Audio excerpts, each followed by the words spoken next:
Hello আসসালামু আলাইকুম viewers, আরও একটি নতুন ভিডিও নিয়ে আপনাদের সামনে উপস্থিত হলাম। আজকের ভিডিওতে মূলত আমি ব্রয়লার মুরগি যখন একটু বড় সাইজের হয়, অর্থাৎ 20 থেকে 25 দিন বয়সের ভিতরে কিন্তু একটা রোগ হয়, সেটা হলো মুরগির পেটে পানি জমা এবং আপনারা যেটাকে বলা হয় গাউট রোগ। এটা আপনারা কিভাবে বুঝবেন যে মুরগির পেটে পানি জমেছে এবং এটির গাউট রোগ হয়েছে। আর এই রোগটা যদি আপনারা না বুঝতে পারেন তাহলে কিন্তু মুরগি হঠাৎ করেই কিন্তু অনেকগুলো মারা যাবে এবং আপনারা বুঝতেও পারবেন না। অনেক সময় দেখা যায় মুরগি কিন্তু উপরের দিকে মুখ করে শ্বাস নেয় এবং একটা শব্দ করে ব্যাঙের মতো কক কক করে। এই শব্দ দেখে অনেকেই কিন্তু মনে করে যে মুরগির সর্দি হয়েছে। সেক্ষেত্রে এসে আপনারা ডাক্তারের কাছে বা কোনো ওষুধের দোকানে এসে আপনারা বলেন কিন্তু যে মুরগির সর্দি লেগেছে।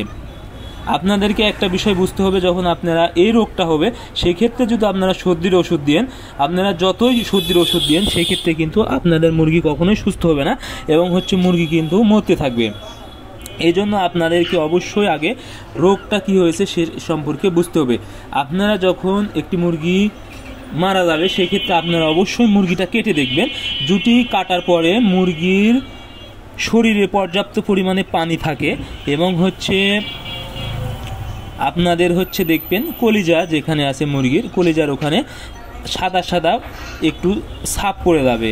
সেই ক্ষেত্রে আপনারা বুঝে নেবেন যে আপনার মুরগির পেটে পানি হয়েছে বা গাউট রোগ হয়েছে। সেই ক্ষেত্রে কিন্তু মুরগিকে বাঁচানো খুবই একটি দুর্বিষহ বিষয় হয়ে যায়।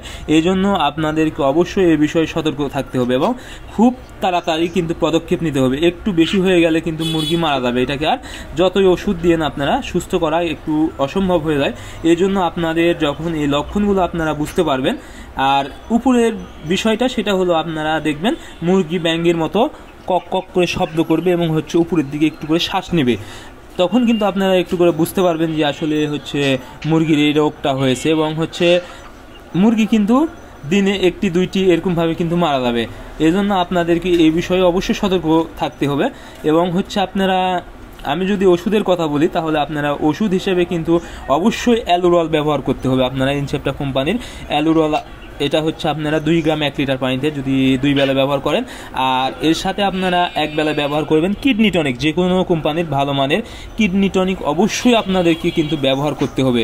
সেটা 1 মিলি 1 লিটার পানিতে, যেমন লুমিক্স আছে, তারপরে নেপ্রোকেয়ার আছে বা ইউরিনেক্স আছে, এই জাতীয় আপনারা কিডনি টনিক ব্যবহার করবেন।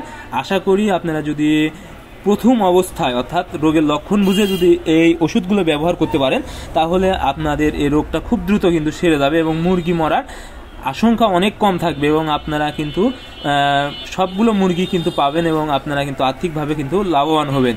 এই জন্য আপনাদেরকে অবশ্যই রোগের লক্ষণটা বুঝে এই মোতাবেক কিন্তু আপনাদেরকে অবশ্যই ওষুধ খাওয়াতে হবে। সো আজকের ভিডিও এ পর্যন্তই।